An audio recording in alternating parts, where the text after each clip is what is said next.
You are experiencing a mental health crisis. You need a paramedic, but an armed police tactical unit is currently moving down your hallway. Normally, the Fourth Amendment protects the home. Crossing this threshold requires a warrant predicated on probable cause, evidence of a crime. But this requirement is suspended the moment police declare their intent to render aid rather than investigate. When the goal is public safety, the typical constitutional requirements for entering a home are replaced by a different, lower legal standard. This legal shift took place on a residential street in Anaconda, Montana in September 2021. Trevor Case was in the middle of a mental health crisis. During an erratic phone call with his ex-girlfriend, she heard a clicking sound and a pop before the line went silent. Officers arrived shortly after. Looking through the windows, they saw empty beer cans, an empty handgun holster, and an apparent suicide note. For 40 minutes, the police waited outside. Trevor Case didn't respond to knocks or shouts, and no crime had been reported. The officers stood on the lawn facing a dilemma: wait for a warrant while a life was potentially at risk, or enter the home immediately without one. The police chose to move. Citing a welfare check, they armed themselves with long guns and a ballistic shield before entering the home. They swept the house, eventually reaching an upstairs bedroom. Without warning, a closet curtain was jerked open.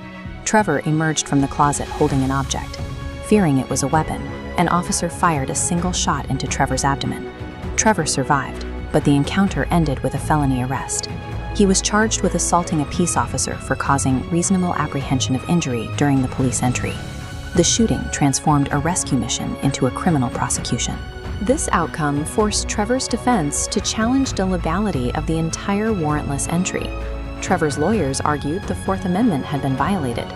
They claimed that because the police had no warrant and no probable cause that a crime had occurred, the charges should be dismissed. The case eventually reached the United States Supreme Court in 2026.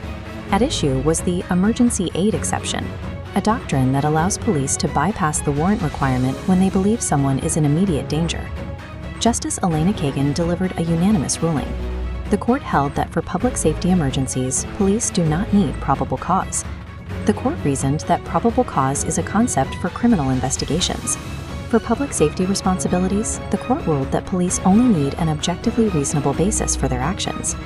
This decision legally validates armed home entries without a warrant, provided the officers believe they are rendering emergency aid. The Montana courts are currently weighing a different privacy question in the case of State versus Proctor. This case centers on the protection of digital data.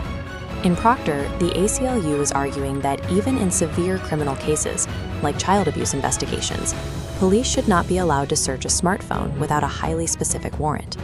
Modern courts increasingly demand narrow warrants for digital searches, requiring specific timeframes and data types to prevent police from general rummaging. The judiciary has set a high bar for accessing the data in your pocket, effectively requiring more proof to search a phone than to enter a house during a crisis. When you compare the standards set in Case and Proctor, a contradiction emerges.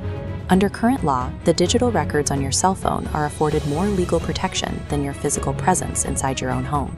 In her concurring opinion for the Trevor Case ruling, Justice Sonia Sotomayor warned that using armed police to respond to mental health crises often leads to the exact violence the officers were sent to prevent. The emergency aid loophole provides a path into the home that the Fourth Amendment's probable cause requirement was designed to block, allowing a rescue mission to look identical to an armed raid.